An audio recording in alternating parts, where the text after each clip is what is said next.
Ce qui m'excite le plus, c'est-à-dire de commencer un roman, c'est le commencement du roman qui est pour moi le plus... C'est pour ça que j'écris des livres. Le plus excitant, c'est de commencer complètement dans le brouillard, hein, sans savoir exact.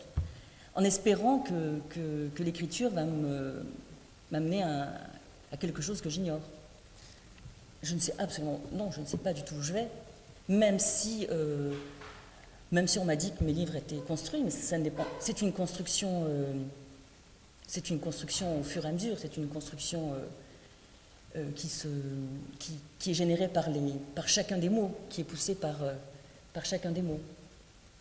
Et moi, c'est précisément ça, c'est précisément cet aveuglement-là, ce brouillard-là qui me fait écrire. C'est vrai que là entendant dire que je sais pas, enfin, c'était dans un article de journal, on avait dit que j'étais née 14 ans après la guerre, mais c'est vrai que c'est une prise de conscience que j'ai eue un jour où on m'a demandé d'écrire un texte en tant qu'écrivain sur mon rapport à la Seconde Guerre mondiale. Et donc j'ai mis la date 1945, libération des camps, si on peut plus utiliser ce terme. Et la mienne, 1959, et tout d'un coup, je me suis dit, mais ça fait 14 ans, quoi. Et 14 ans, quand on a atteint un certain âge, c'est-à-dire le mien, on sait que c'est absolument rien du tout, quoi. 14 ans. Et je suis née 14 ans après la fin de la Seconde Guerre mondiale. Et je crois que ce texte L'Ongle Rose est en partie issu de ça, parce que dans ma première version, je commençais autour de ça, quoi. Autour du fait que j'étais née 14 ans après la Seconde Guerre mondiale. Et pour moi, ce texte, un jour on m'a demandé quel avait été oui, effectivement, le moteur, mais le fait que je m'étais mise à écrire ce texte, je voulais écrire autour de la guerre, mais pas forcément la Seconde Guerre mondiale. Il y avait d'autres choses qui traînaient dans ma tête, parce que je pense que je suis effectivement un enfant issu de la guerre et de plusieurs guerres, et qu'il fallait que je travaille sur ça. Alors au final, je me retrouve avec un livre qui s'appelle L'Ongle Rose, avec cette fouleur magnifique, et qui raconte une sorte d'histoire d'amour quand même. Oui, mais bon, une obsession. Il y a aussi la présence précise d'un personnage.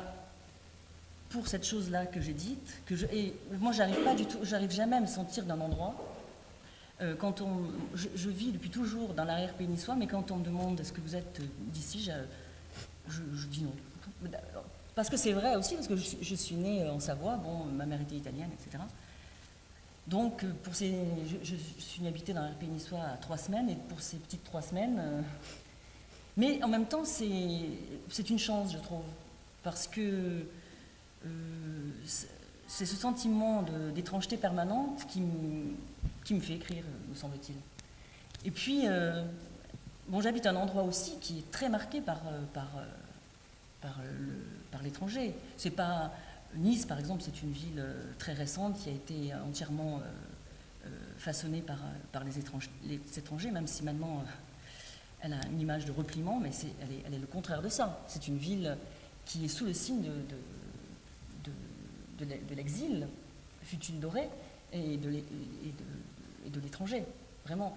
Et moi, ça me plaît beaucoup. Et d'ailleurs, souvent, on me regarde de travers parce que je dis que j'habite Nice, ça fait pas très sérieux, pas très politiquement correct. Et ça me plaît beaucoup.